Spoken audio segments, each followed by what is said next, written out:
Memphis is the home of the blues, rock and roll, and Earle Farrell. From the Collierville Square to the mighty Mississippi, the Earle Farrell for Memphis show is all about good things that happen across the Bluff City and the people who make Memphis cool. The Earle Farrell for Memphis show is made possible by our title sponsor, Southern Security Federal Credit Union, and by Kathy Thurman Edwards, State Farm Insurance. By Dive Shop and Dive Ventures nationwide. Jim Harris Chevrolet with George Gully. Napa Cafe Memphis and Glenda Hastings. Phoenix Unequaled Home Entertainment. For Memphis Magazine. The Live at the Garden Concert Series. And the Orpheum Theater Group Memphis. And by Mitch Wright Plumbing, Heating, and Air Conditioning. Family owned and operated for more than 40 years. Thank you to all the sponsors for making this possible. And now, coming to you from Lansky Brothers, Clothier to the King, inside the world-famous Peabody Hotel with the heart of a cowboy and Memphis in his soul. Ladies and gentlemen, here's your host, Earle Farrell. And thank you very much, and welcome into Lansky's Brothers, Clothier to the King. And speaking of the King, we have a very special guest that just walked in a minute ago, and I went, Jimmy, Hart, the mouth of the South. And Chris Thomas is also here. Is also known as the mouth of the South. I've been called that too, actually. When you said the King, I didn't know you were talking about Elvis Presley or Jerry the King Lawler. He buys his clothes here too, along with me. It's awesome. With everybody else. And as you walked in, you said the first place you come to whenever you come to Memphis to visit, because you live in Clearwater, Florida now. Clearwater, Florida, but every time I come down here, I go see Hal first, man. I go to Lansky Brothers first. Second step, I go to the cupboard. Third step, I go to Top's Barbecue. I don't even eat the barbecue. I just eat the hamburger. And after that, I go to Corky's. And by then, I go get Alka-Seltzer after I eat everything because I'm so full. But I love this place. I still love Memphis, even though I live in Clearwater. Hal is right over here. He's got a gift he wants to give you. Oh, my gosh. So come up and as you said, he comes here every time he wants to find out what the gift is. Before he shows this to me, I hope this is it, but I'm probably not. Listen. Turn around, Hal, so you see the gift. Hey, Earle, back in the day, I was in a group called the Gentrys, okay? Right, sure. His dad, over on Lansky Brothers, over on Bill Street, they furnished the Gentrys with their first rock and roll outfit that was on our very first Gentry album that went to number 4, of course, in Billboard. And we did all the tours back then with the Beach Boys and Dick Clark, Hullabaloo Shindig, where the action is, ba ba ba ba ba ba. But this man, his daddy took care of it, and after him, he's been taking care of us all since. And but he lost my jacket. I brought him the original Gentry jacket down here, and we can't find it. We don't know what happened to it. Is there a reward for that? No reward, so we'll never find it. If anybody knows what happened to the original Gentry jacket, there is a reward. You ever heard of disappearing ink? Yeah. Oh, my gosh. How you doing, Chris? I'm doing great, brother. Good to see you again. Love this place. Oh, thank you. So anyway, Jimmy, I got a little presentation. Oh, my gosh. Like Jimmy just said, he's been shopping with us for since the 60s. Wow. He's a Goodwill ambassador. Elvis, everywhere Elvis went, he talked Lansky's up, and Jimmy talks Lansky's up too. So number one, baby. He's been a great ambassador for Lansky's, and we just got this in today in our warehouse, and I thought of you. It's just a coincidence. You just walked in the door. So I'm here. So anyway, this is a shirt that we got coming out, but I'm going to present you with the first one. What? This is all of Lansky's ads from the 60s. What? Wow. Now if you look at this is a shirt it was in the 60s. It was called the Batman shirt, and we think this is where Elvis got his idea to wear capes. It's got a cape on there. Oh my gosh! This right here, this coat right here was a coat exactly like Elvis what he wore on the, it's called the If I Could Dream a coat. It was on the 68 comeback special, but the mod look. So these are ads for our 60s and stuff. So this is yours. Really cool. This is a cool size, and if you like it, we have the matching boxer shorts to go with it. Anyway, Don't model those. Don't model those. Chris can have good to see you. This is awesome. Yeah. Look at this. This is beautiful. Yeah. So ads from the 60s. So this is every original one, huh? Most of was that your idea to do this? There's no I in team. You know that. But your staff's always great too here, man. Okay. Well, thank you. I'm going to let you alone. Thank It's not you, about me. It's about Chris and Jimmy. Well, thank you. This is awesome, man. Thank you so much. Good to see you, brother. Hey, I'm not going to wear it. I'm going to frame it. This is a collector's item. Jimmy, the reason you came to Memphis is to see your good friend Jerry the King Lawler, who recently had another small stroke, the second one. Yeah, you're right, Earl. You know, he was back in Fort Myers. I said, you got to keep out of Fort Myers, Florida. He was down there. Every time he goes to Fort Myers, he has a stroke. But he's doing 100% better. There's a picture of me and Jerry right there. But he's doing 100% better. I just talked to him on the phone. By the way, after I leave here, I'm going to meet with him. I'm going to take him to rehab. Can you believe that? Absolutely. He's got to be stretching his muscles and trying to get back in shape, but he's doing great. And I'm so happy because we just lost another good friend of mine about a month ago, Hulk Hogan, of course. And, you know, Hulk started right here in Memphis. And also, Hulk bought some of his early stuff here at Lansky Brothers Tour on Bill Street, believe that or not. But he's always been a big fan of that, too. Well, everybody loved Hulk, and we're totally shocked at what happened with him. Absolutely. But these people are irreplaceable. I mean, there is no other Hulk. There is no other Jerry the King Lawler. Well, Jerry's the one who got me in professional wrestling. You know, we went to high school together at Treadwell High School. I went into music. He went into wrestling. After I was on tour with Dick Clark for about 4 or 5 years, I came back to Memphis. He called me about helping him with a wrestling album. We helped. I don't know if I heard him. I helped him with it, but we had that out. It did real well, and all of a sudden, the next thing you know, I was hooked because I always loved wrestling anyhow. So I did that for 6 years here in Memphis on Channel 5, and then I had that phone call, "Feet don't fail me now, baby," and I went to New York City with Vince McMahon. So I went to New York, the Hall of Fame. Here's the Hall of Fame ring. I did the Hall of Fame there, and we're still up there now with Triple H running everything now, and WWE stronger than ever. Did you ever think when you guys, as the Gentrys came up with Keep On Dancing, that you'd still be dancing 50, 60 years later? Well, dancing a little slower, maybe waltzing a little bit, but moving. But you know what happened is a group here called the Avantis. They had it out first, but the way they did Keep On Dancing, they did it real kind of soulful, like Keep On Dancing, you know, like that. And all we did was take it and go. Speed Keep it up. on, yeah, that's how we did it. But you know what? We had 4 albums out off one hit. Is that unbelievable? 4 albums off one hit record with Chip's Moment, of course. And then when our original group broke up and I was the last man standing, we went over to Sun Records. I know you had Jerry Phillips on here a couple of weeks ago. His brother, Knox Phillips, produced us.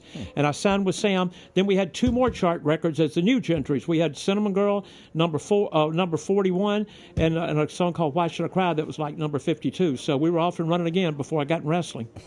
Well, we've had a tremendous career, and you look great, you sound great, and keep taking care of yourself. You also, when we were talking, Jerry's never drank, never smoked, never took any drugs. Same with you. Neither one of us. Neither one drank drugs or anything. I'm not saying do it or don't do it. I'm whatever makes everybody happy, you know. And I tell everybody, I said, I'm not a Democrat or Republican. I'm just a jabroni, you know. And so that's me. But I'm so happy to be back in Memphis. I love it. But Lansky Brothers is always my first stop.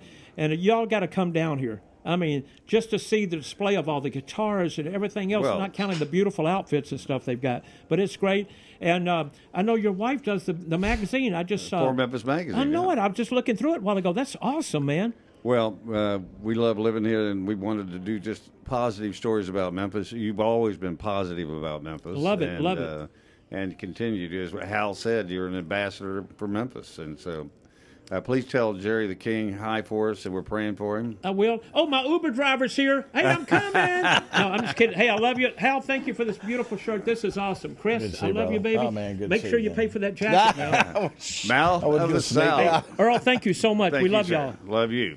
Good to see you, Jim. Truly a great ambassador for Memphis, and has been for so long. So good seeing him. Yeah, if you're at Lansky's, you never know who's going to walk through. I know. It's funny. I walk in, I'm like, I was not expecting to see him, but I grew up watching him. Well, all my life on TV. You were like a moth to a light bulb. You saw him and like, Jimmy! excuse me, Earl. I'm getting a picture with Jimmy. Let me shove you out of the way there, big guy. Oh, man, that was awesome. You were supposed to be here with Frankie, and who's the city manager of Millington, and he had some car trouble, so you're going to have to carry the entire package here. But Jimmy, actually, I called Gary Earhart because he takes pictures of every celebrity in the world. And here he is with you. Oh, you guys were actually making a movie here recently together. You had a cameo appearance. Were you playing a slimeball lawyer?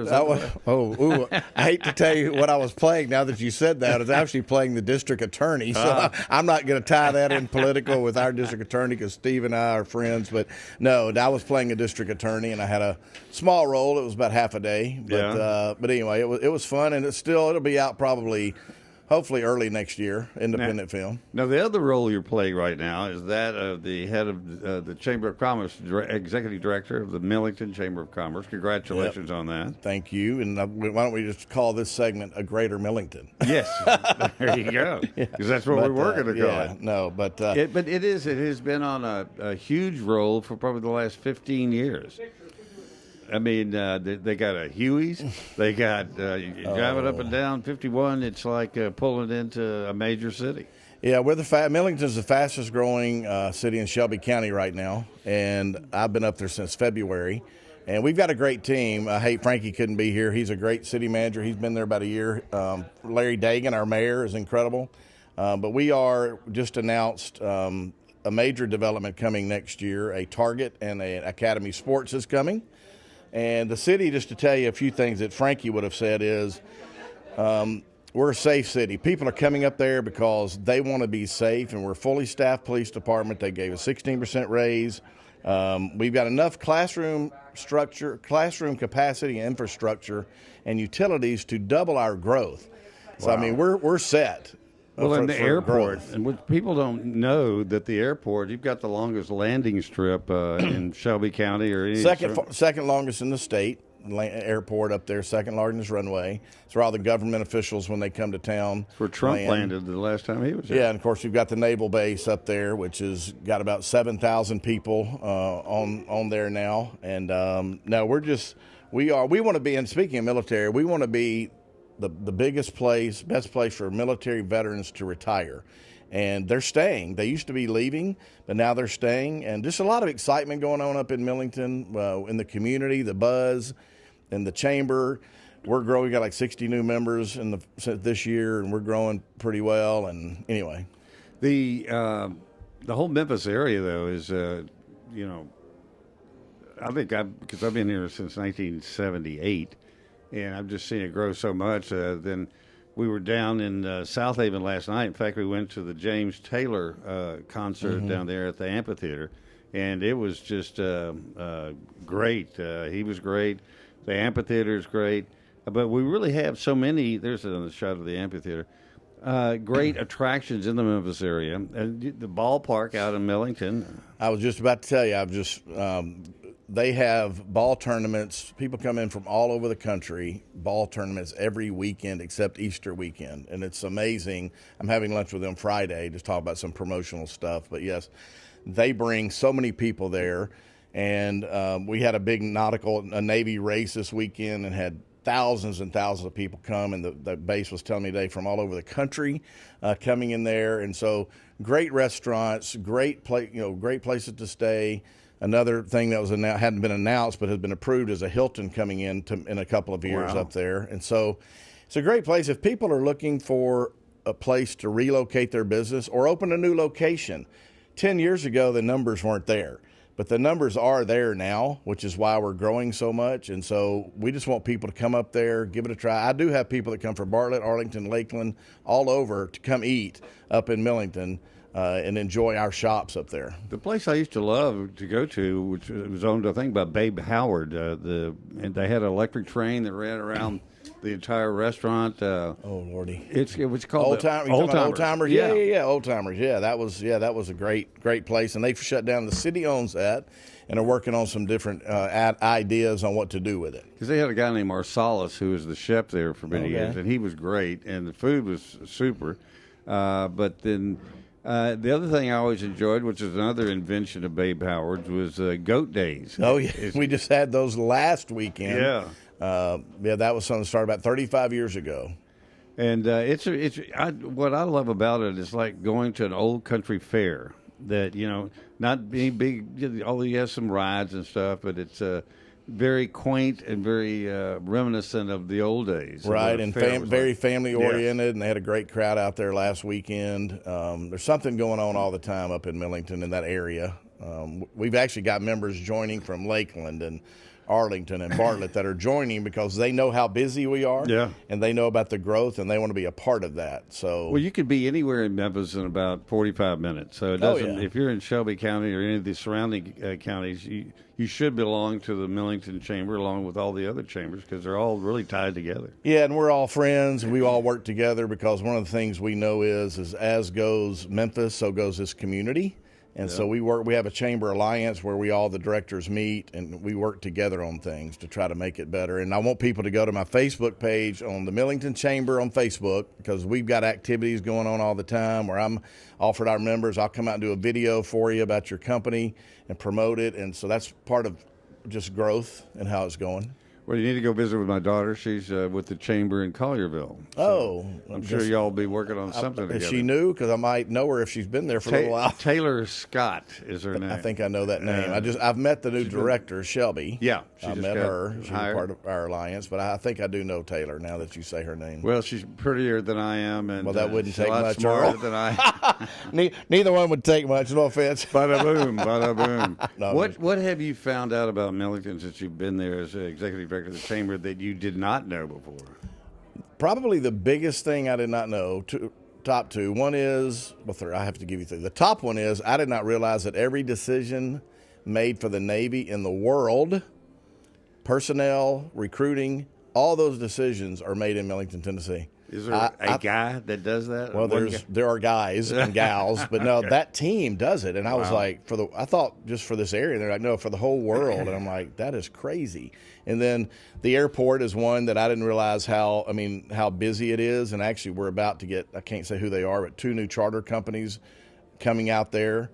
And then the baseball stadium. I knew it was big because my kids played soccer, not baseball, so I really didn't go out there much. But I didn't realize that even during, I mentioned the weekends, but even during the week, they've got middle school teams playing. They've got one of the community colleges practices there. So it's just a great thing. And then I didn't realize how much, I've been up there as an elected official, county commissioner and different things, but that north side has grown so much.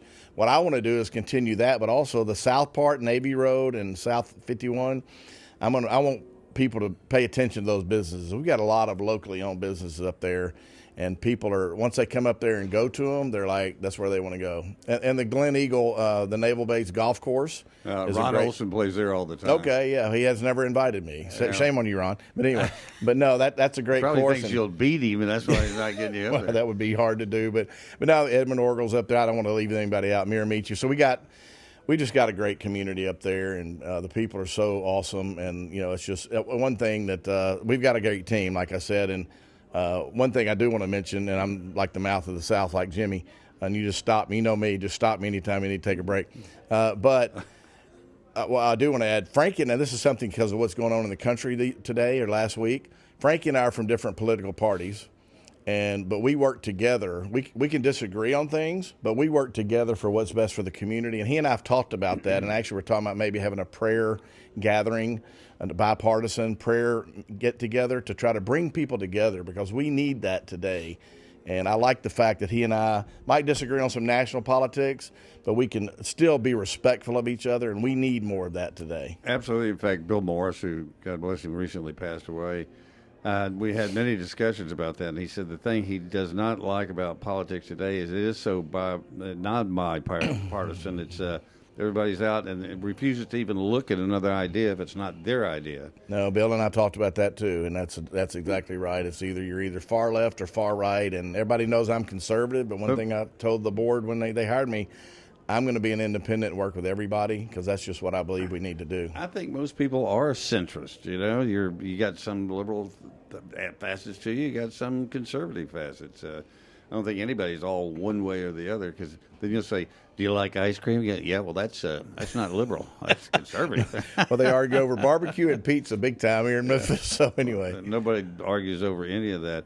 The next big event in Millington is what? I know you do a big Christmas parade. We've got the Veterans Parade. I don't have my calendar, but I think it's the 8th, if that's a Saturday of November. That's a big deal. For the Chamber, I want people to go to the Facebook page, but we've got a big luncheon October 21st. Tomorrow, our ladies' luncheon, but too late to sign up because it's already full, which is great. We've had about 100 at our lunch last month, and which is the largest they've had in like years. So people are just excited, and you can tell I'm excited about it too, because I've been in other places before, as you know, and I appreciate you've had me on before, but this is really exciting to be a part of a growing community. You're also involved in the golf tournament, FedEx St. Jude, and how was this year? Just finished great. Just finished the 26th year, and actually by being out there, ran into a lot of people that love Millington and some that wanted to meet me. I set up 5 appointments there you go. for people that want to look at joining the chamber and coming to Millington. So golf tournament was great. It was just hot again,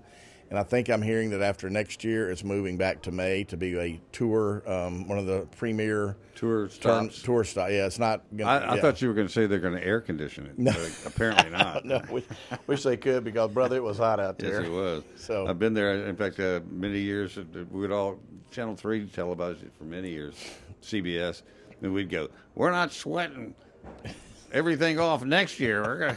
By God, but we were always back out there sweating. So no, hopefully it'll. I mean, I want it.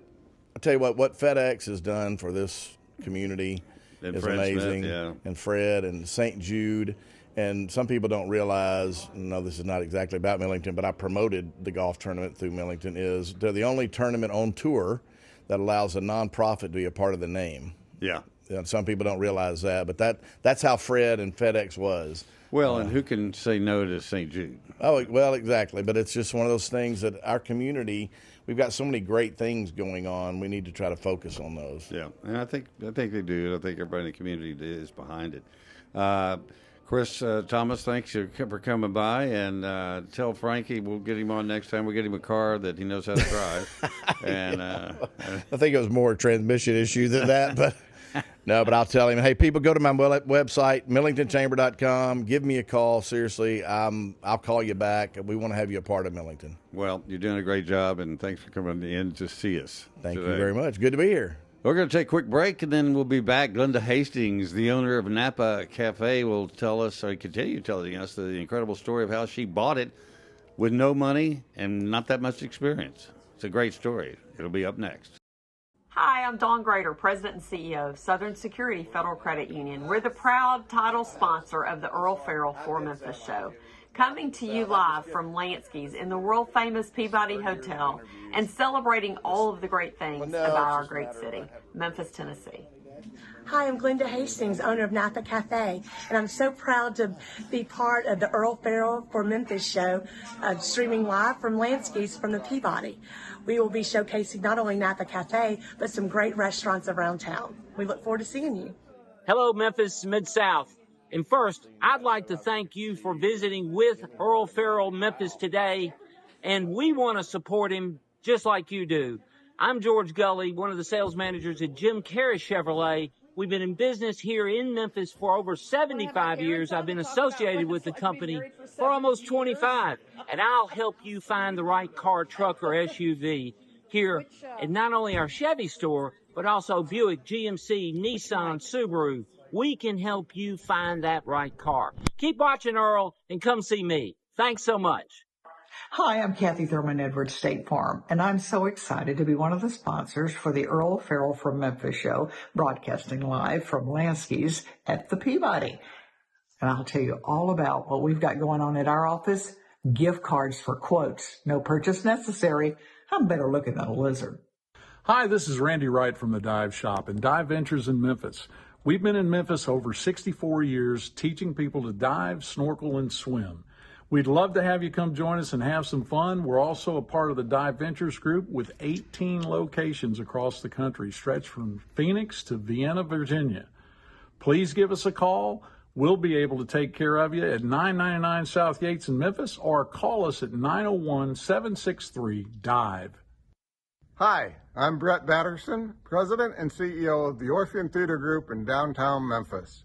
We are so pleased with our partnership with the Earle Farrell Show and very happy that he is broadcasting live from Lansky's at the historic Peabody Hotel. We're all here to make Memphis better. Hi, my name is Jameson Todd, and I'm the director of Live at the Garden and the Radiance Amphitheater. And we're so excited for our 25th year of Live at the Garden here at the Memphis Botanic Garden. We've got a great lineup for you this season, so come on out. Hi, I'm Olivia Wald, Director of Marketing and Communications for Memphis Botanic Garden and Live at the Garden. We've had Earle Farrell right along the way for the past 25 years, and we can't wait to talk more about the season this summer on the Earle Farrell for Memphis show. So come out to Live at the Garden. Our first show's on June 21st. Hi, I'm Mitch Wright. And I'm his son, Mickey. And we're the owners of Mitch Wright Plumbing, Heating, and Air. And proud sponsors of the Earle Farrell for Memphis show. We're thankful to be part of the Memphis community. We've been in business for 42 years, taking care of people and loving the people of the Mid-South. Hey, my name is Jake. I'm with Phoenix Unequaled Home Entertainment. I just wanted to introduce myself and kind of what I do here at Phoenix. I'm a sales engineer. A lot of the times we talk about home theaters, but there's so much more that we offer. We offer a lot of home security solutions, as well as water detection and everything. So if you guys ever need anything, give us a call. We'll get you guys fixed up. And welcome back. That, of course, was Jake with Phoenix Home Entertainment Systems. Sadly, almost a week ago, Scott Fueling, who is the head of Phoenix Home Entertainment, passed away unexpectedly. He had gone in for an operation on his back, and there were complications, and we lost Scott. He was a tremendous human being, a father, a husband, and he loved this show for what it was doing and what we're attempting to do, showing the best sides of Memphis. And he was certainly among the best things of Memphis and his company and all the things he brings to it. And so our condolences go out to his family. The service for Scott will be tomorrow, and Kathy and I will be there. And it's just heartbreaking losing so many people here recently, and he was certainly one that we hated to lose. So congratulations to a great life and huge contributions to Memphis. Last night we were in South Haven, and we were at the James Taylor concert. He told a really interesting story. I've got a picture of him here playing. He kept saying, well, it's great to be in Memphis. And he said, last night I spent the night in Memphis. He stayed here at the Peabody Hotel, as a matter of fact. And he said, it's just great to be in Memphis. And somebody kind of off stage goes, you're in South Haven. And as everybody in this area knows, South Haven ain't Memphis, and we're both proud of our communities. But tell them to come on over. We're going to introduce you to somebody, Doug Weatherford, who's one of the Duckmasters here at the world-famous Peabody Hotel. He's getting ready to do his thing here in just a few minutes. Every day at 5 o'clock, the Ducks come down from their penthouse, and they are escorted by the Duckmaster. I don't know who's leading who, because it looks like the Ducks are always out front, but there's always a strong force behind them, and Doug, you're one of them. How long have you been Duckmaster here? Well, I've been here 16 years, minus a year when I attempted to retire. Didn't work out, did it? Didn't work out, no. But the Keenan, the guy who's here now that does 5 days a week, I do 2 or 3 days a week now. I couldn't stay retired. And so I'm back in, and I do my history tours as well as the Duckmaster. I'm the hotel historian.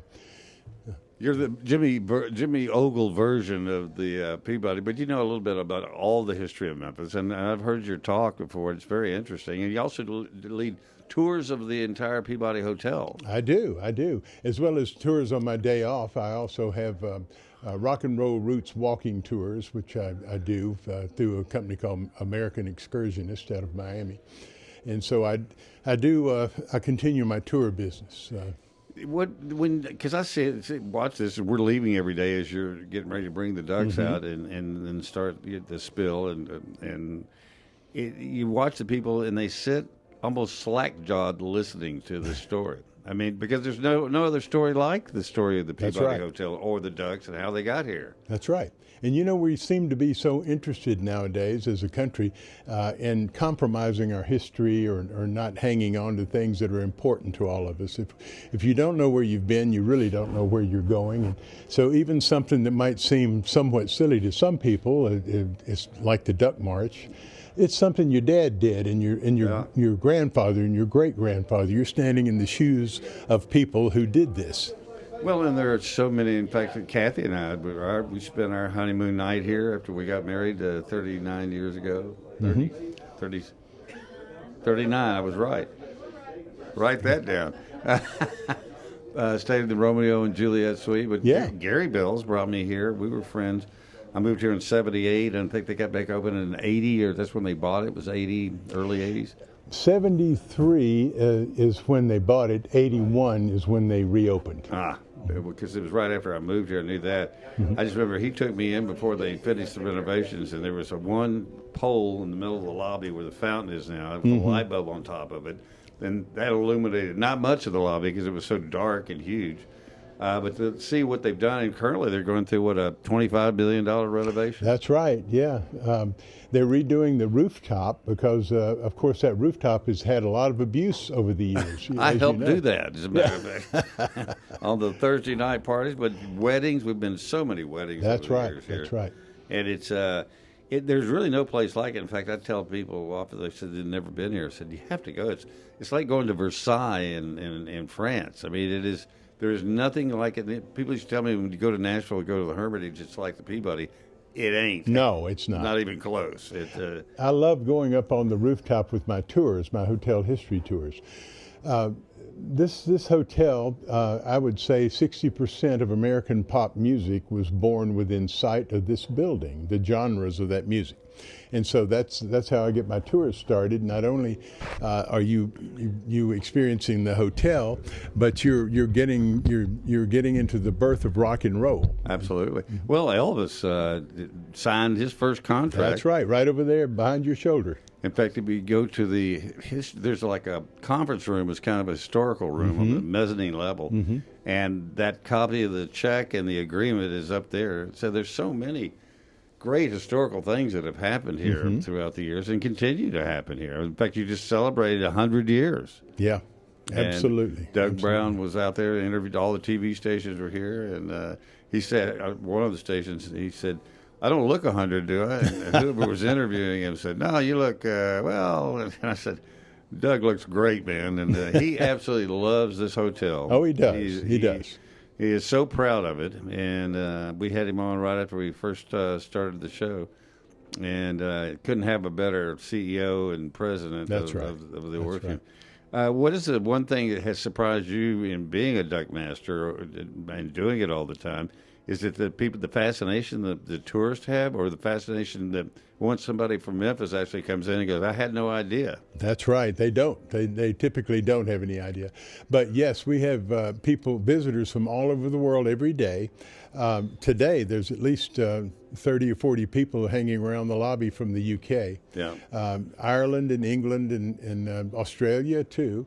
They're here all the time, and this is on their list. They want to come to see the ducks. What's the most often repeated question to you about the Peabody or the ducks? Well, there's a number of them, but some of the things that are so odd to me, I have a list of top 10, really. People will come down and say, what time did the ducks come down? Well, and they're standing right there in front of them. And yeah, well, they're here. That's right. They'll also say, well, you know, I've had ducks before, and I know they can make a mess. Why isn't there a mess in the fountain? Well, we have a filtration system that takes out the particulate matter that you can possibly see. Everybody should have that system. That's right. There's a story you were telling me not long ago about Jerry Lee Lewis was coming down the elevator. Who was he with? And did somebody ask if there was a question? Well, it was Jason D., who you had on here. Yeah, just recently. You interviewed him. And he told me, he was standing out there before I did my duck march, and he said, you know, I had Jerry Lee here. One time years ago, I don't think I ever told you, and he said you were beginning the duck march. You hadn't started yet, but all these people were here. 300 people were there to see the ducks march, and we came off the elevator next to it. And Jerry Lee walks out and he says, "Look at that! They still love the killer." And Jason D. didn't have the heart to tell him that. That's right. The ducks may have something to do with it. That's right. And then, of course, Jason's son was playing here some this summer in the lobby piano, and then he had to go back to school. And but just the lobby, in fact, our whole crew, Rob and Beth and Kathy, we coming here twice a week, just walking in the lobby. Mm-hmm. It is very special, and you realize that every time you come in here. And I've also learned that all the people that work here really are a family. That's right. Now they know who we are. We walk in the door. They go, "How you doing? Good to see you again." And it's really a wonderful place to work, and it's so beautiful. I mean, and the piano playing in the background. I mean, it's just there's no other place like it, and I recommend it all the time. In fact, if people come in and come see the folks here at Lansky's, bring your parking ticket in. They'll validate it. Right. Buy something. That's what Hal requires. Yeah. But don't have to worry about parking and paying for parking. You come here, come to the Peabody, they'll take care of you, and it's a great experience, and even more if you know more about it. And I think that's why your history lessons and the information you pick up about the Peabody, so that when you come back, you can tell your friends. That's right. What you've learned about this incredible place. Before you got into this, what did you do for a living? Well, I was an old hotel general manager. I've run 9 hotels over the years, and this was just something that I really needed to get away from. I needed to retire from it because after all the P&Ls and all that, I was beginning to get some high blood pressure and a minor heart attack and that kind of thing. Well, there's no minor heart attack.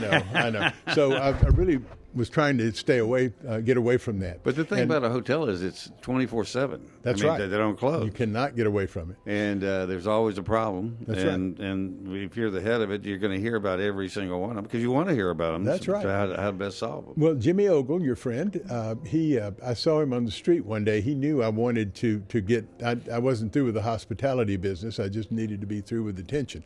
And so he said, "Oh, I sent your resume to the Peabody."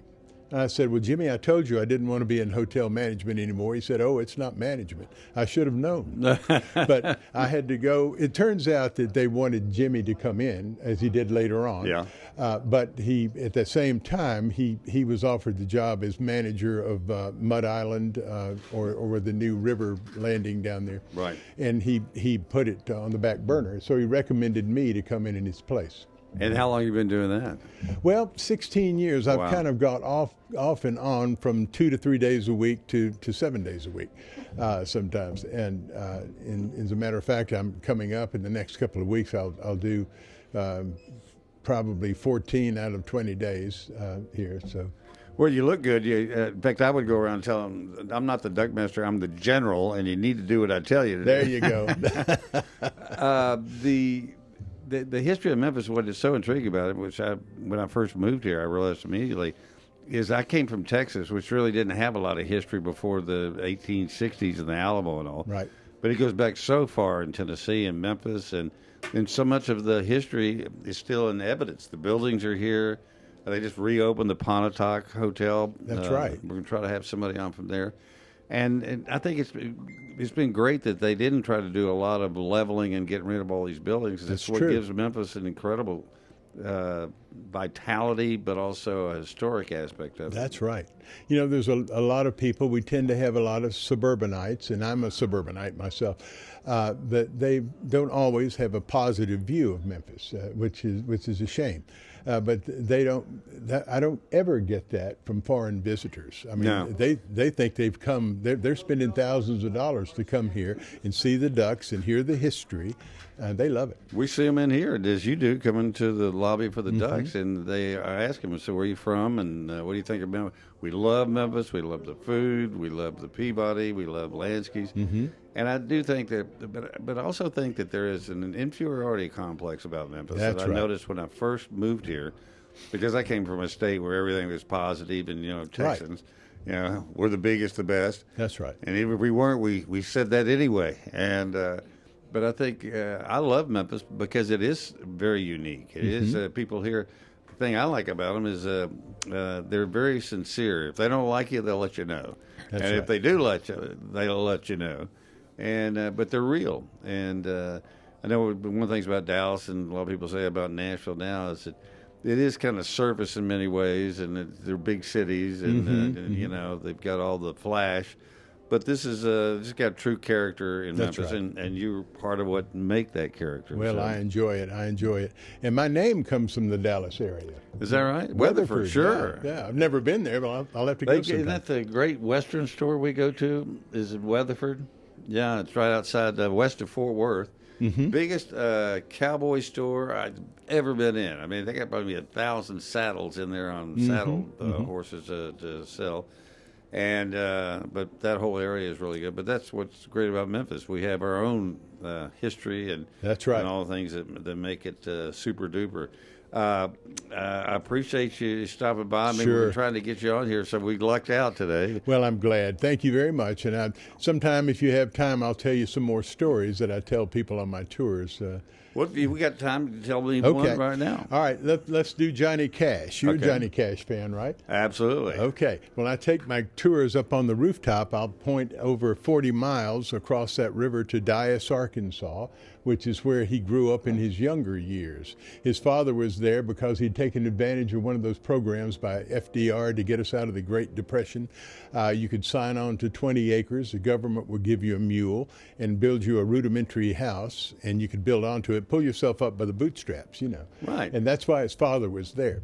So they're there in their little house over in Dyess, Arkansas, and Johnny is traumatized by one of those Mississippi River spring floods that we typically have, at least and that one or was two. before the levees, it actually flooded over there, right? That's right. Yeah. That's right. So he's standing, the little boy Johnny is standing there looking at his back window, and he sees the water coming to the yard. He's a little concerned because his parents don't seem to be worried about it. His father's standing out on the back porch, and he's leaning back and he's watching the water rise into the yard, and he's looking at a series of 5 1-foot steps. He's going to measure the water and see how deep it gets. And that scared little Johnny to death because he's thinking, these guys are going to get me drowned. And so he paced around and he went outside to his father and he said, "How high is the water, Papa?" He said, 2 feet high and rising. Well, that scared him even worse because he knew the water was rising. He still wasn't going to do anything. So Johnny sat down and he fumed and he went to his mother and he said, "How high is the water, Mama?" She said, 3 feet high and rising. Well, obviously they got out, but you can imagine the anxiety, the nightmares that little boy had over the years till he grew up and he wrote down the lyrics to How High Is, well, actually it was 5 feet high and rising is the name of the song. So if you get a chance, pull it up online and you can still hear the anxiety in that grown man's voice as he recounts that episode in his life. And the refrain goes, "How high is the water, Papa? 2 feet high and rising." And he sings about everything he sees at each level. Chickens are roosting in the willow tree, yada, yada, yada. So pull it up. Well, he also walked to Memphis his first time, walked across the O'Harahan Bridge, and came here. And I think he was a vacuum cleaner salesman for a while, and then finally got into Sam Phillips and at Sun Records. And his first, in fact, we had somebody from the Overland Park Shell on. That was where he first performed, or one of his first performances with Elvis, and Elvis's first performance there. And in fact, they misspelled Elvis's first name. They called him Ellis, Ellis Presley. And but he didn't care. He said, "Get me to the stage." Yep. But just so many great stories. Roy Orbison was another star. Absolutely.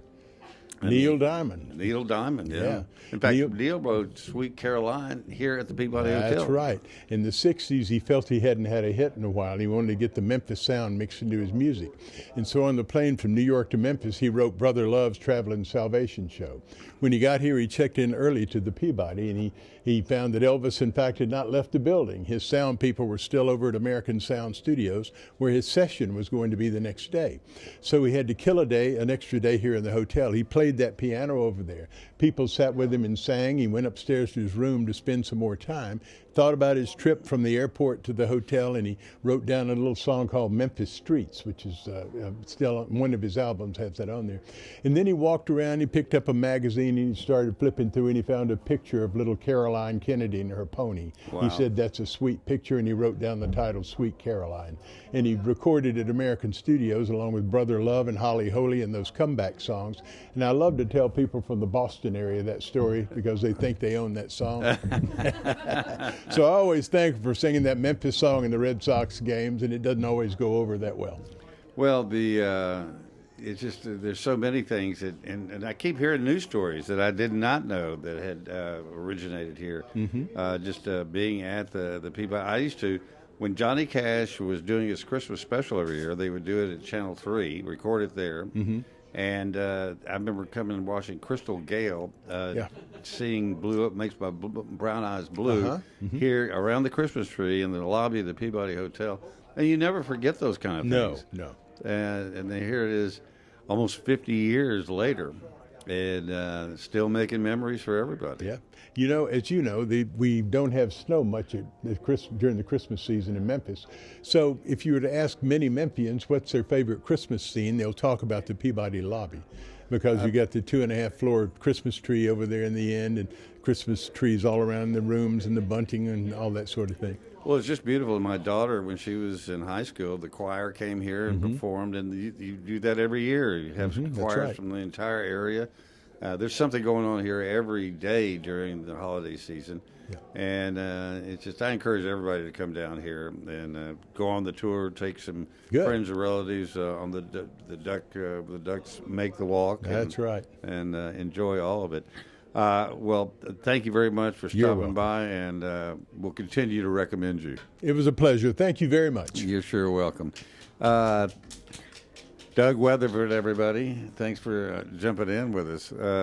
I was talking about James Taylor, the fact that he had stayed here the night before he performed in South Haven, and I've got a little bit of the show from the other night. Then I'm going to tell you what kept happening throughout the show that was really kind of funny. So here's a little bit of James Taylor at the amphitheater in South Haven Saturday night.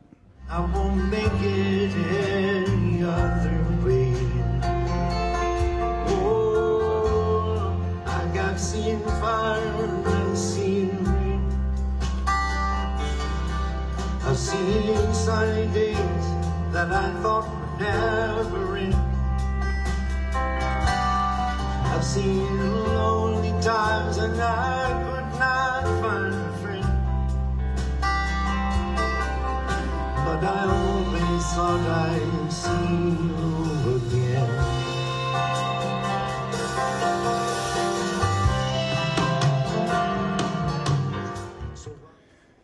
Great night. James is 77 years old, and I watched him do a vertical leap of about almost 2 feet, which is for a 77-year-old man, I promise you, is a tremendous feat. He was agile. He was funny. He was saying that he said loved being in Memphis, and as soon as he said it, he kind of leaned over and said, "What?" And somebody was talking to him off mic and saying, "James, this is South Haven." He goes, "Not Memphis." He goes, "No." So he goes, "Okay." And then I think he referred to it a minute later as loved being in Memphis and so many great things about Memphis and the history of the music and all. But he said, "But I know this is South Haven, but it's real near Memphis where all that's happened." And after that, he was very emphatic about he knew exactly where he was, and the crowd just really loved it. It's a great. I don't know if you've ever been to the amphitheater in South Haven. But it's a great venue, and it was a great night. And just hearing all those songs that we had heard over the years, and he's just a very genuine person. You know, you go to a lot of concerts, and they've done some of those songs every show they've done for 50, 60 years, but he kept it fresh, and I think that's the sign of a real entertainer, is that they keep telling stories, but they're the new stories too, and he did a lot of talking with the audience, interacted. The other thing I really noticed about him was that he introduced all the people in his band, who are all from all over the country, but they're all very talented at what they do. One guy had recorded, I don't know how many times, with Michael Jackson. He had other people that started with Blood, Sweat, and Tears. It was the founder of Blood, Sweat, and Tears. I mean, they were all somebody. There wasn't anybody there that just, and this person never did anything, but they got a pretty good voice. I had them join up. They all were somebody. And he was so respectful of each one of them when he would introduce them. And then he would have them, tell a little bit about them. And it was just a very entertaining show. And if you didn't see it, I'm sorry, because it was really good. We're waiting on Glenda Hastings, who's the owner of Napa Cafe, and I'm getting some information here. It says, "Final Live at the Garden." That's right. This is coming up this Friday night. It's the Isley Brothers, so there's still tickets available for that. But just call Live at the Garden or Ticketmaster. Yeah. And so the Isley brothers, and so it'll be great. I think the weather's going to be cool again, so go check that out. But as I was saying, we're waiting for Glenda Hastings. She sent me a message about 25 minutes ago saying she should be here soon. But I do want to show you some pictures of Napa Cafe. So in preparation for her getting here, it's off Sanderlin in East Memphis. It is a world-class restaurant, and she was working there in her early 20s.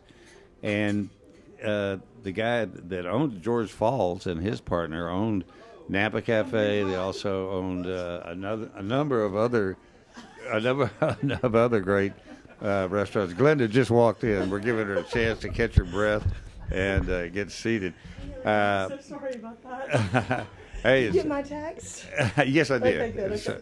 So we were waiting patiently for you. Oh, I see. We got the wine cellar. Yes, I'm giving them a little tour. tour. I'm glad no one's actually sitting in there because the restaurant's closed today. Yes, it's closed today. That's why she's here. Okay. But Glenda Hastings is here, you, and. Hey. Like you just got off an airplane. One of those thingies?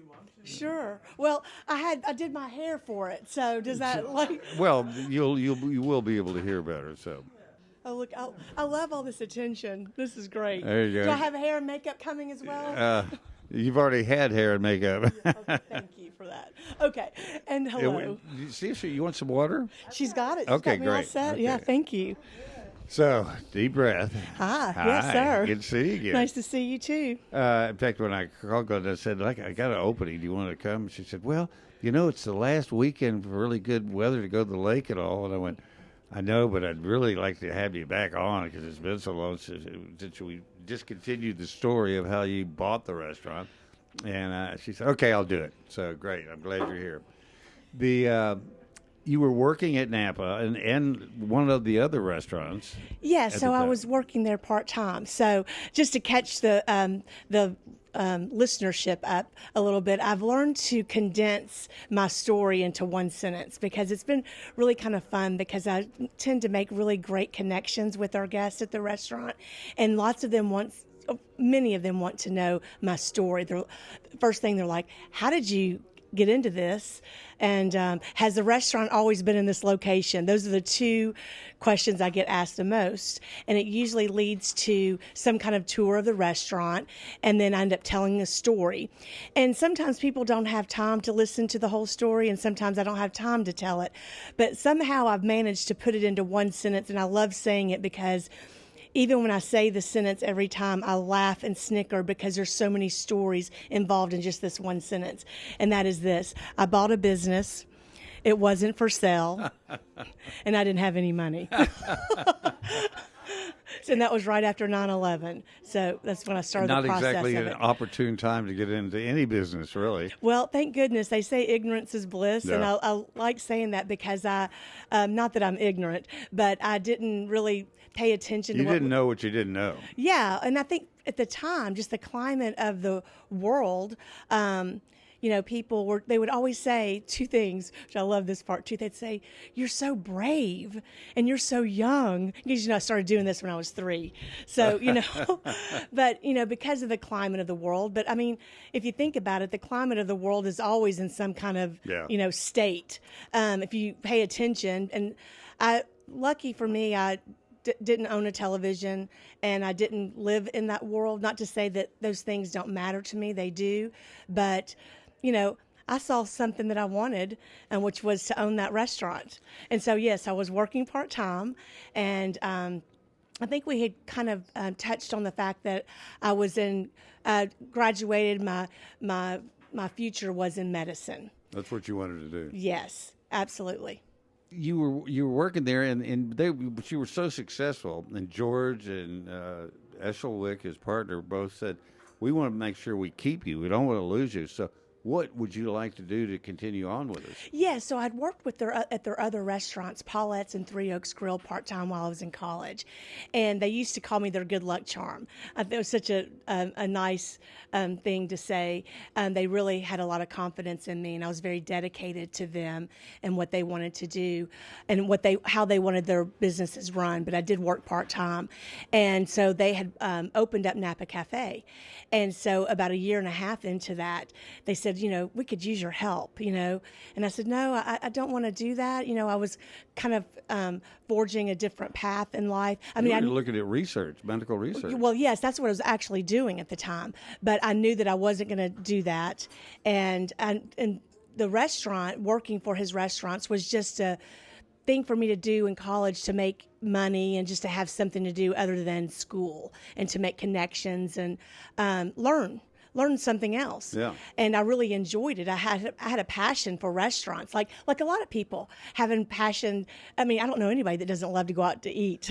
No, in fact, I love your story about going to Justine's. Justine's, a very famous old world restaurant. It was like going back in time, really. And totally, yes. I felt like you're in a part of the Gone with the Wind. I mean, very elegant. This very historical building, and just the look of it, and the food was incredible. You said that was really the first fine restaurant you'd ever gone to. I'd never had. I think at the time I was 15, and I think I had been to maybe Red Lobster, and what was that restaurant on Poplar that was the steakhouse that was kind of Shanty? No, it was the one. No, I know you. It's, no, I was going to say that. I always wanted to go to that place, but it was the one that was white stucco with brown trim. Oh, it was the where we used to go with your grandparents on Poplar all the time. What was that, y'all? I think who? Steak and Ale. Steak and Ale, yeah. Steak and Ale. Yeah. So I'd been there once, I think, and then I had been to Red Lobster. So, going to Justine's. You'd seen the world, in other words. Exactly, And so the first time I went there, I remember, well, first of all, dressed in a ball gown and showing up in a limousine. Yeah. That's the way, let me just tell you, that's the way to do it, right? And my parents, I remember thinking, oh my God, this is her first date. Yeah. And she's wearing like a $300 dress and being picked up in a limousine and going to Justine's. But that was my first time that I remember thinking. I remember the maitre d' just had a way about him, and the way he greeted everyone, and the way he presented the table. And I remember sitting down and thinking, yeah, this is the way I want to live.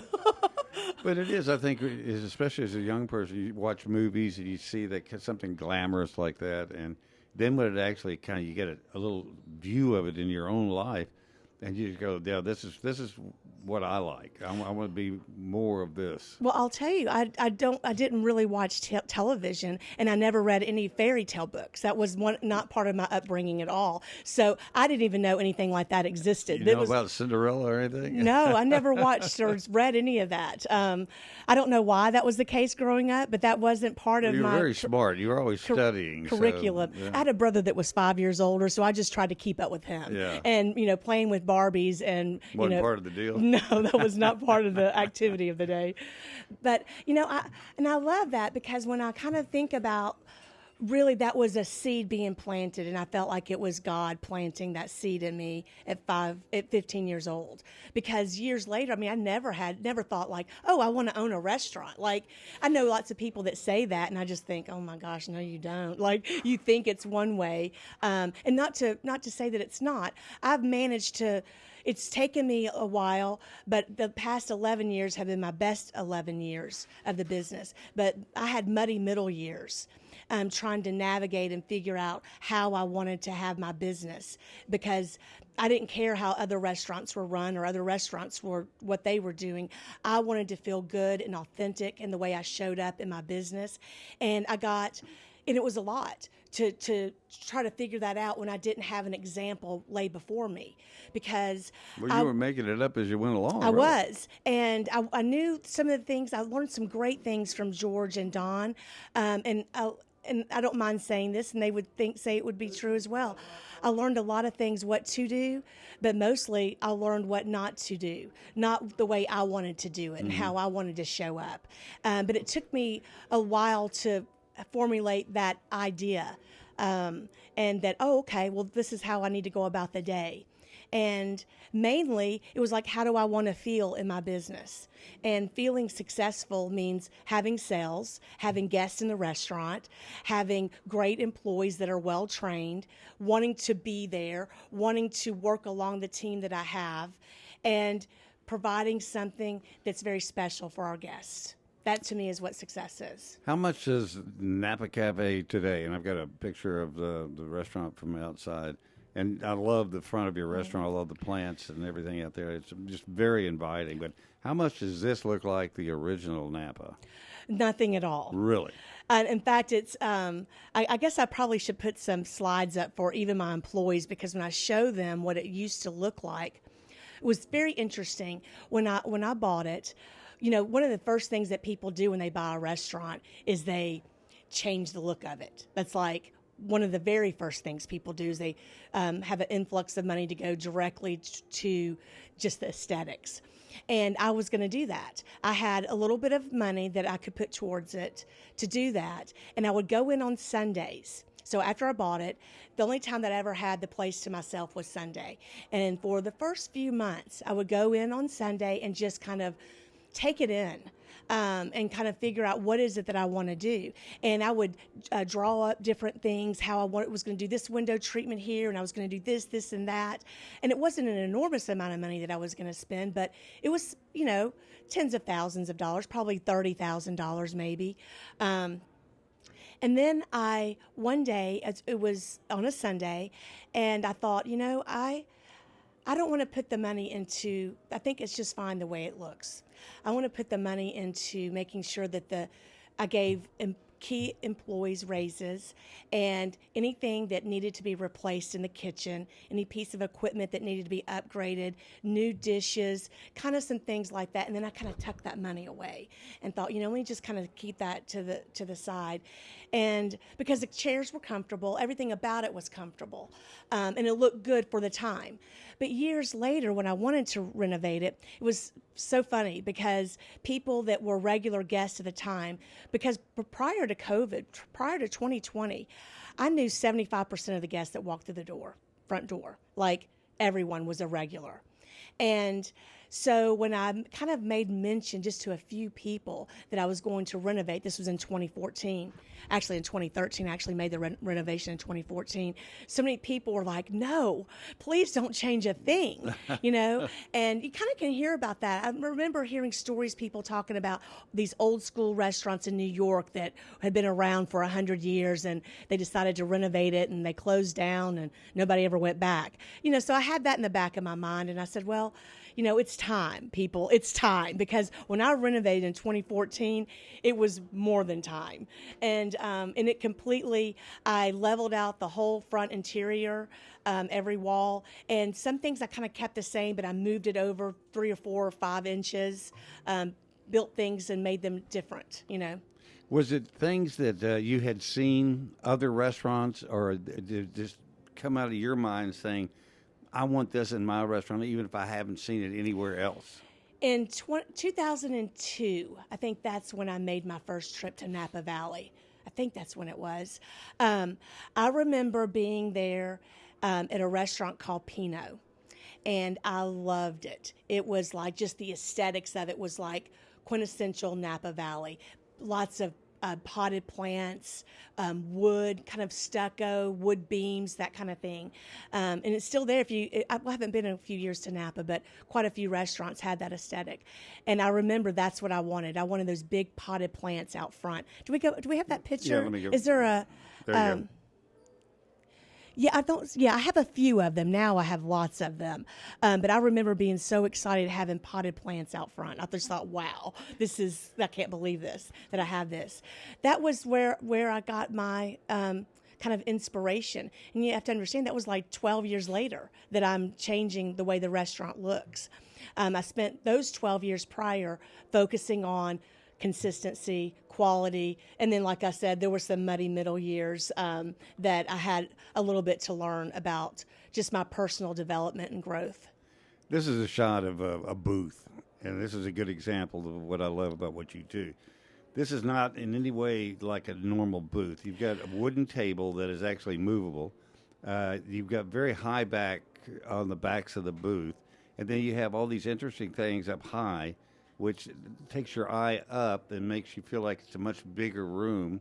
But it's not like any other. And I hate booths because I'm a big guy. And if I get in a booth and the table doesn't move, it's like I'm hemmed in, Yeah. And you don't have that feeling at all. And that's just on that booth. This is a room that the last time we were there with some Channel 3 former associates. There were 4 of us.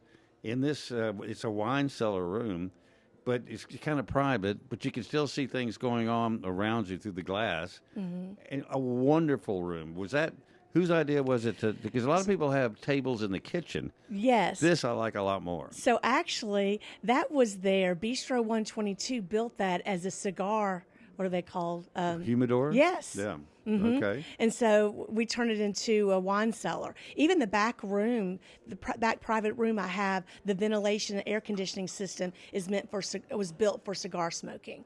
But you don't have cigar smoking I there do now. not, no. But I do have some leather chairs. Yes. Oh, the 2 at the very front by the bar, because I was sitting in them the last time I was in there, I said, these are very high quality chairs because you've had them there for a while, but there's no wear and tear, which tells you the leather was very good. Because if it's cheap leather, it don't last long. Right.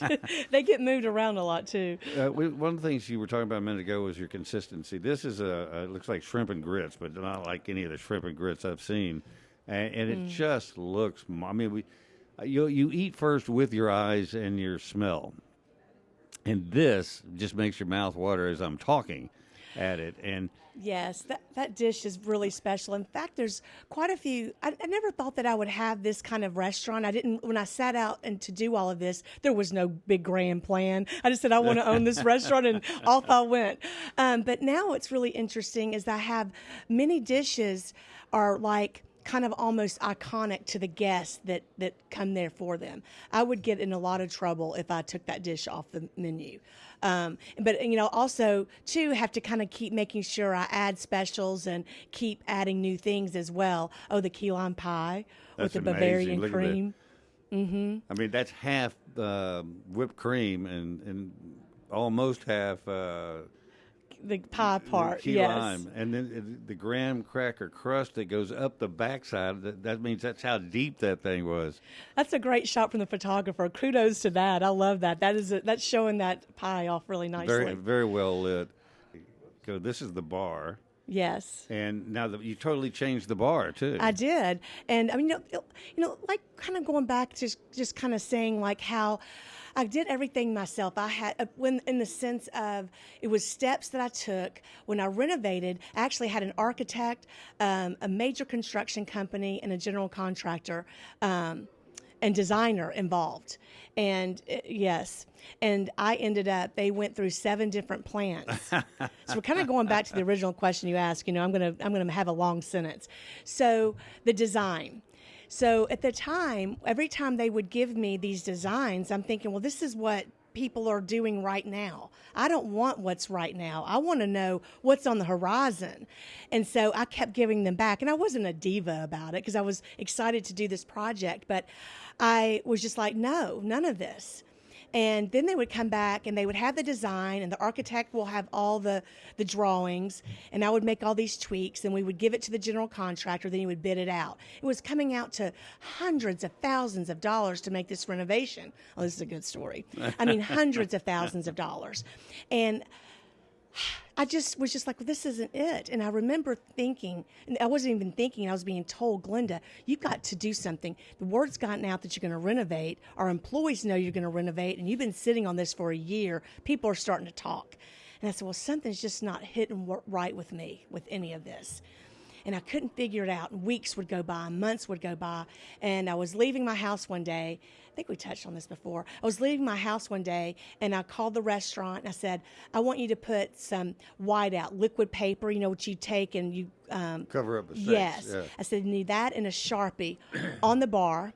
And I called the architect, and I said, I need the plans to the restaurant. And they're like, which plans? Because there were only 7 versions. I'm like, what it looks like right now before we renovated. And that's what I need right now. I need it in my restaurant in 15 minutes. I showed up, walked in the door, took the restaurant, redesigned as far as like the structure of it within 5 minutes. I had exactly what I wanted, because what I was running into a problem with, because my architect is brilliant, and to the day that he died, which is just a couple of years ago, we were great friends. I learned a lot from him, but he also kept trying to straighten up walls, and I said, I don't want the walls to.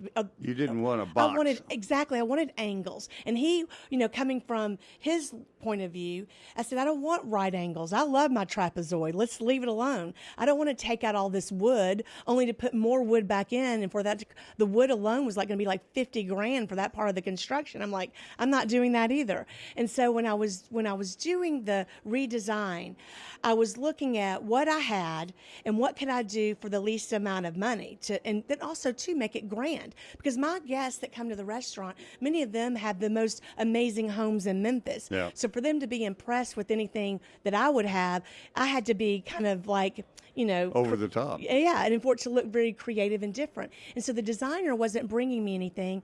And I said, I'm just going to take over this whole thing. So that's what I did. I took over everything. I became the general contractor and the designer for my whole renovation. And it's one of the best things I've ever done. I wasn't perfect at it. I had to kind of learn as I went, as far as when I was picking out what I wanted to do. We would literally, it took them a week to level everything out and to put it back together to make it a structure. And it took me months to pick out things. So I would have to build a wall and think, okay, what do I want to go there? And then I'd do that. Then I'd build this wall. What do I want to go there? It's very slow and deliberate. If you go back to the bar, okay. and I really like this part, because the first thing I look at when I see the bar is the lighting fixture. Yeah. So the lighting fixture, when I was setting aside my budget for the renovation, I had set aside the biggest amount of money. I wanted the chandelier that was going to go there needed to be make a statement, and for it to be like when people walked in, it was Napa Cafe. And I spent hours, months, a year on my iPad looking through thousands of chandeliers, and I couldn't find anything. And someone had mentioned to me early on, why don't you design it yourself? And I laughed. I was like, I can't even draw a square. I can't design anything like that. I've never done that. Well, a year later, when I couldn't find what I wanted, I was like, someone said it again. They're like, why don't you design it yourself? And so I did. I designed that lighting fixture. We found these lighting, the light bulbs there from Atlanta, Switch Modern, I think is the company. And the construction company tied it to the back of his truck to kind of make it distressful looking.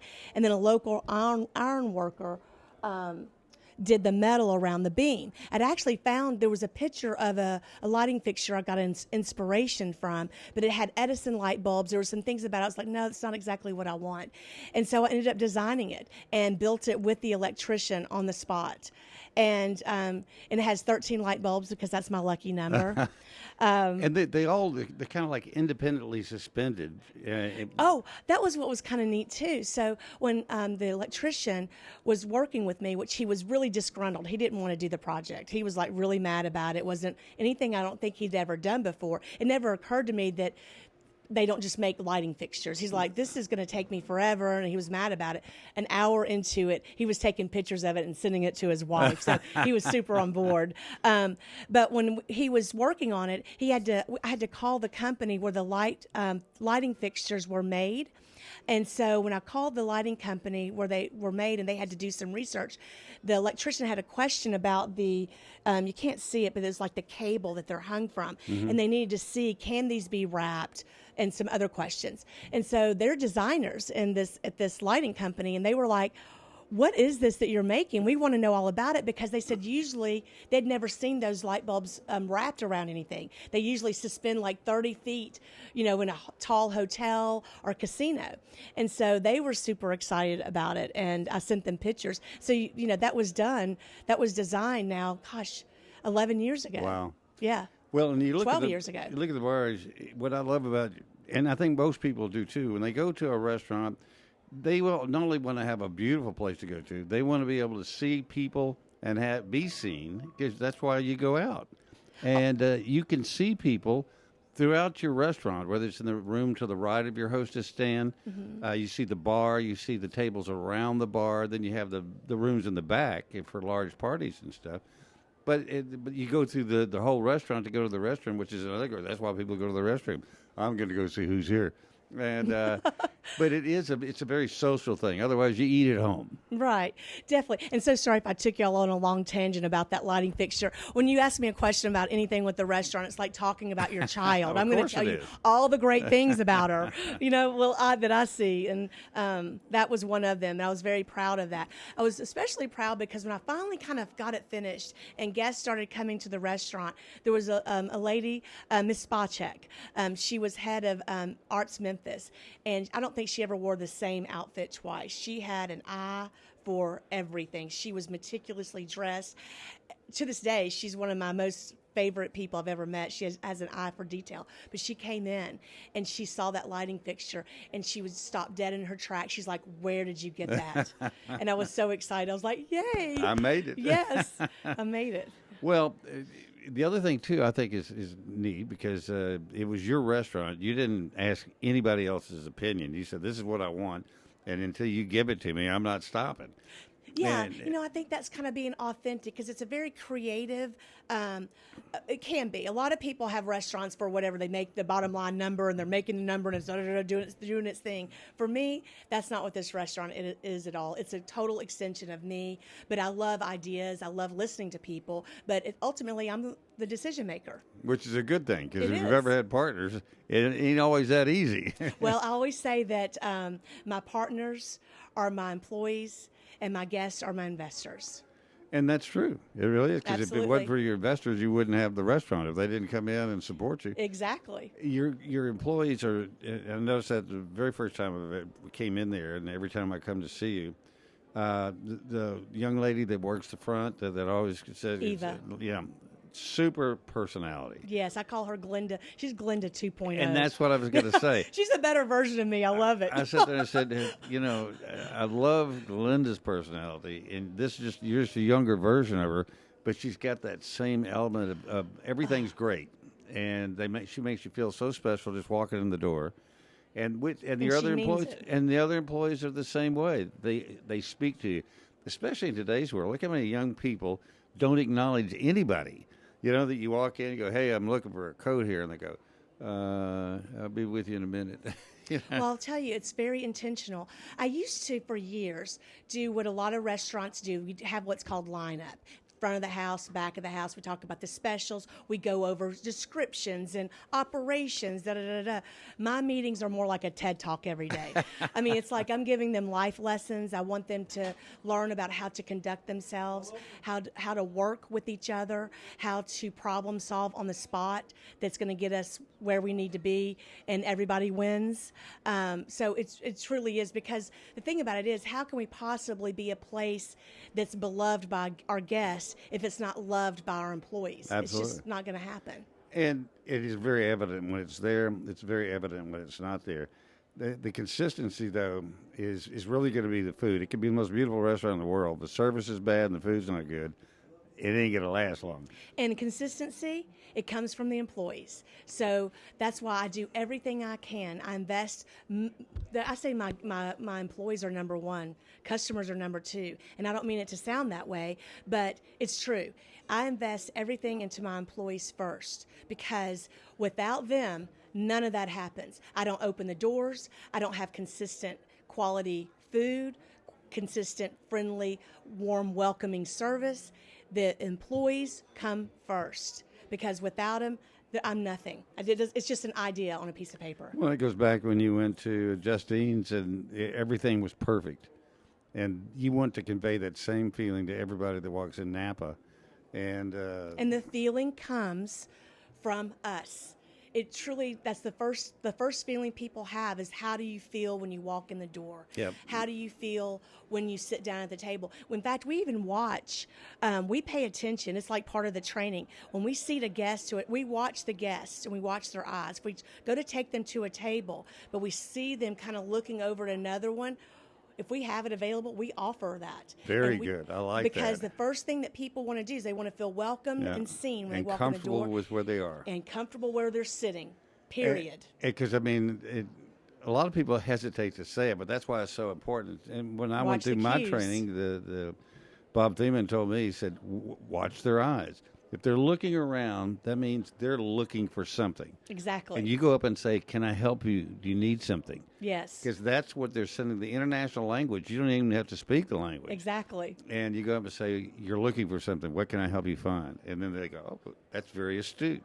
They like that.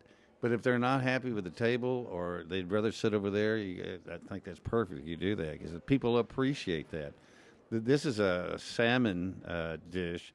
I can't tell what is that next to it? So that's charred shiitake mushrooms. That's a miso marinated salmon. Rob was right. I said, is that like a baked tomato? And he said, I think it's a mushroom. It is. And it's too bad it's missing, but I think we did it in one of the pictures where it shows me pouring, but we do the sauce table side. It's this beautiful, bright beet emulsion. So it's gorgeous when we pour it on the dish. But, I'm going to go back to paying attention to the guests. So, and paying attention to these details. If you have a team that's in constant turnover, constant new employees, not trained, you're running around trying to piece it together just to open the doors, you're going to not be able to pay attention to those details. You're not going to be able to give the guests what they want. And so that's why I go back to the employees. You want to put, I do. I mean, I don't know what other people do, but I put so much time and attention into them. Well, and it pays off. I was talking to Ron Olson today, and he stopped at a restaurant I will not name, and he said it was like everybody in there was out to lunch, and he said, we had some kind of special day, 2 for 1. He goes, it doesn't start until 5. And he goes, it's the only reason I came here. But there's so many aspects to it, but I think that's one thing you learned early on was the details, and you had somebody even tell you about, it was Frederick Koppel who came in, and you read one of his reviews once where he noticed dust on a light fixture. Yes, so that was his other, not at my restaurant, thank goodness. Not to say that I've never had dust on a light bulb. But I would read his reviews. This is even long before I owned Napa. I read his reviews. I loved them. I mean, he always gave such a, these days he'd probably get canceled for telling the truth about a place because so many people, they don't. I'm so sorry to keep messing with that. Sorry, y'all. He told it like he saw it, and I respected his opinion. It wasn't just one of these kind of, a newbie on the scene. Or just trying to be critical. Right. He was pointing out, this is a wonderful restaurant, but this is a detail you need to pay attention to. Yeah, there's a light bulb out, I think it was. And that's how it started. Like the review, I remember, it was like a great restaurant, and a restaurant that he loved. But he's like, basically, this sums up my visit. There was a light bulb that was out. Yeah. And basically, that attention to detail wasn't anywhere else because no one was paying attention to those things. Yeah. And that's really your job. But also, once your employees learn what it is that's important to you, it becomes their job. They walk around, they look, oh, we got a light bulb out. You don't want Glenda to see a light bulb out, and so they take care of it. Absolutely. And, kind of going back to that, and I don't mean to kind of hijack what we're talking about, but I was just kind of led to talk about this. The employees, they really are my partners. I mean, they are involved in everything that I'm doing. Like, I'm right in the middle of all the action every day. And it's really kind of fun because I've got the past couple of years, if I get a new employee, they come in and they're like, I've never worked in a restaurant where the owner is like in the thick of things. I'm like, I don't want to be anywhere else. I love it. And in fact, I just hired someone a couple of days ago, and he said to me, these words came out of his mouth, and I was just like, oh my gosh, this inspires me so much. He says, I've dreamed of working in this restaurant. Wow. For like 6 years. Wow. He's dreamed of working in the restaurant for 6 years. So that day, when I had a meeting with the staff, I said, y'all, we have a new person starting next week. And these were his words. And so I take that very seriously, and I think, oh my God, I don't want to fail this guy. He's dreamed of working here. I don't want him to be disappointed in us. But, one of the things with the employees is that they can make or break my happiness. And I've been through this one other time before, about 11 years ago, and I just recently went through the exact same thing. Even though I had done this 11 years ago, and I was just like, well, this is never going to happen. It only takes one employee. I almost threw in the towel with Napa because I was not enjoying it. I was months and months of not enjoying it like I used to. And I thought, well, maybe it's time. Maybe, but it didn't even make sense. In fact, I called one of my mentors and I said, I need to talk to you about something. He's like, what's that? I said, well, I'm supposed to be renewing my lease. And I don't want to do it, but I don't want not to do it. Like I was just stuck because nobody in their right mind would, ideally, if I ever, when I do, because I don't think I'll ever be forever at Napa unless maybe I am. Maybe one day people just walk in and it's like, well, Glenda, went down with the restaurant. But, I'm at, top of my game in the sense of it's where I want it to be. It's the hours of operation that I enjoy. And right now I can say that it's all the employees that I work with. I love working with them. I love meeting all the guests. It's like so much fun every day. But I had, I went through a period about 1.5 years ago where I was supposed to be signing my new lease, and I'm like, I don't want to do this. And I meet with my mentor. Well, he didn't even know he was my mentor until he showed up that day. He's like, I need some clarity here. And he's like, what's really going on? I said, I don't know. And so I took some time for a couple of weeks to try to figure out where's the root of this problem. And I realized it was one person that I was working with. And I was like, that can do it. Gosh. And it was this person was so great at kind of disguising the low vibe that he truly brought to the restaurant. That's called a manipulator. Yes. Oh my gosh. And I'd forgotten. I'm usually pretty good at watching for that, but this person really, truly, was in disguise. Oh, I've had them too, and what you find out is they're a totally different person around you than the rest of the staff. Oh my gosh! And they build their own little fear factor with all the employees, saying, that I'm the one that's got her ear, and do you want to cross me? And then when you walk in there, it goes, hey, Glenn, everything's just great.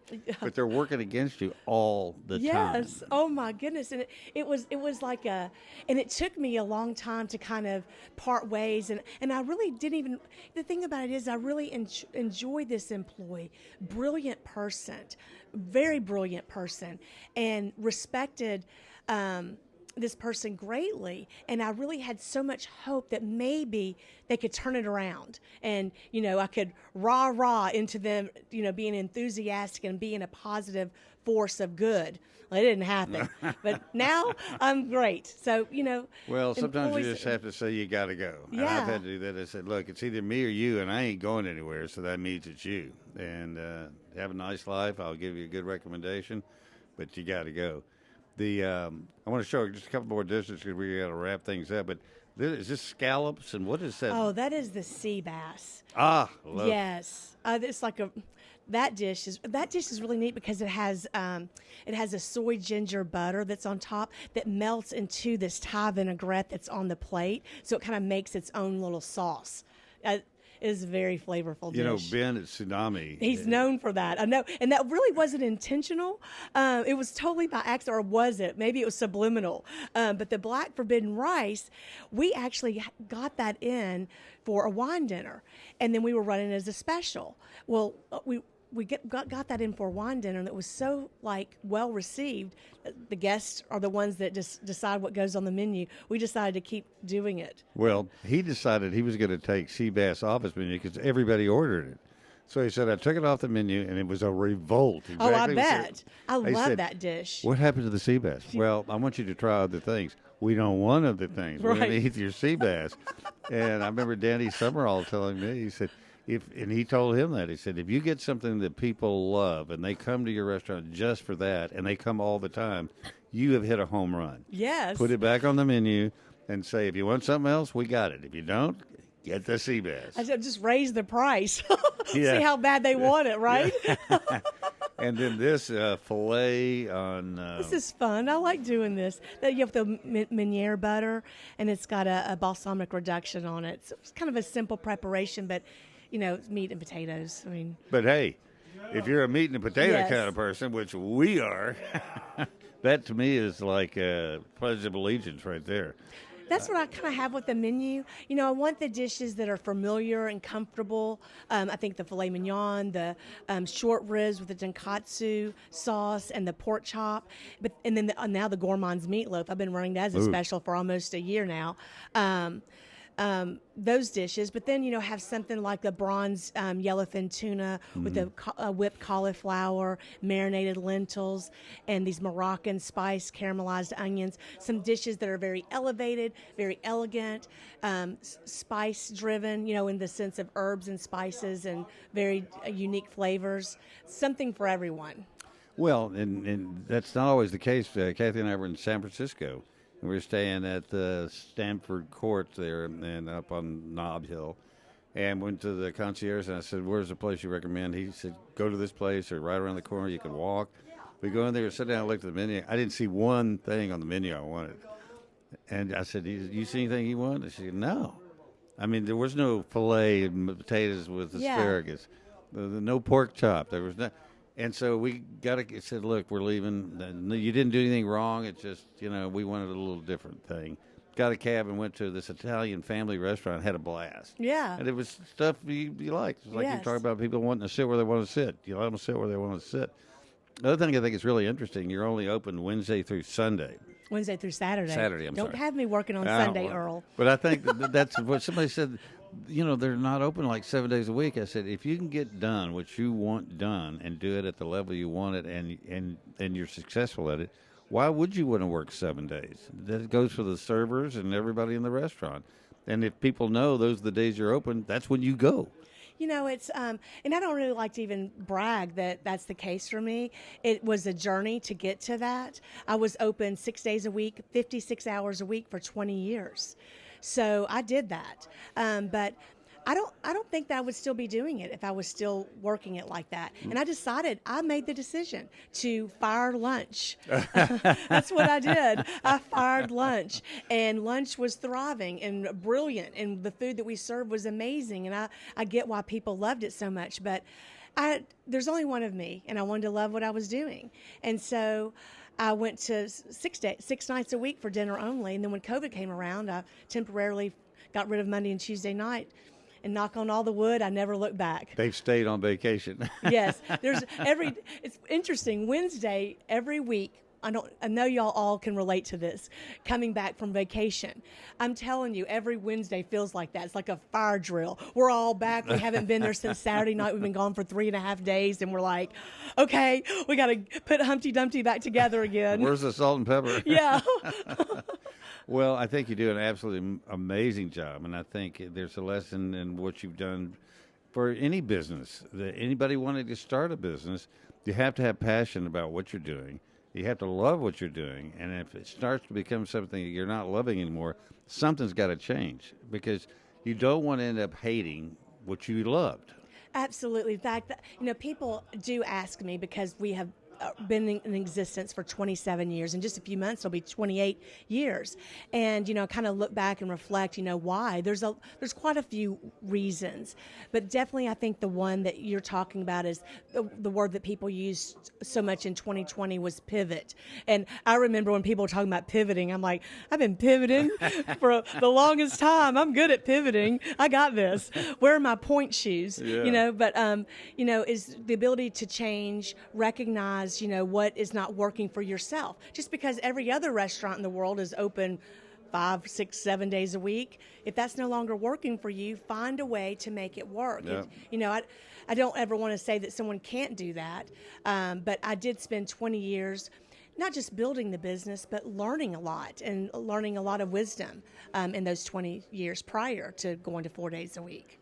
Well, you're doing everything great now, and you'll be open this Wednesday, but not Sunday.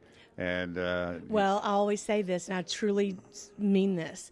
It simply does not matter what we've done the first 27 years. The only thing that matters is what are we going to be doing this Wednesday night? Yep. What kind of food? What kind of service? How are we showing up? And that's the only thing that truly matters. I can't tell people, it was sure good last week, you should have been here, So it keeps the fire in my belly, keeps me on my point shoes, my point toes, and I'm grateful. I mean, Memphis has done so much for me. It's given me the opportunity to live out a passion and create a purpose, and I love it more than I did from the very first day that I bought it. Well, they're good to you because you're good to them, and I think that's the way it works. Glenda Hastings, we'll have you back soon. And what I'd like to do in the next time is go remote from there. I may even come there, and we'll walk around your restaurant and show everything and how you set up. We did it one time before on radio, but I think showing them would be very enlightening, and just to see the amount of work, as you just said, you show up Wednesday and you're starting all over again. Yeah, I actually started thinking on the way here, it's like, I wonder if Earle wants to go remote right now. It's like, well, I don't think he wants to see me driving down. The car. Zoom, zoom. We couldn't show the food that way. Yeah, so. no, we couldn't. Well, we'll do that real soon, and always great seeing you, and always feel cheered up just having you on the show. I know the people watching and listening feel the same way. Well, thank you so much. It's my pleasure. You're welcome. Thank you. That is our show for today. You'll be able to watch it on YouTube and Spotify as well as Facebook. Check it out, and we'll see you next time on the Earle Farrell from Memphis Show.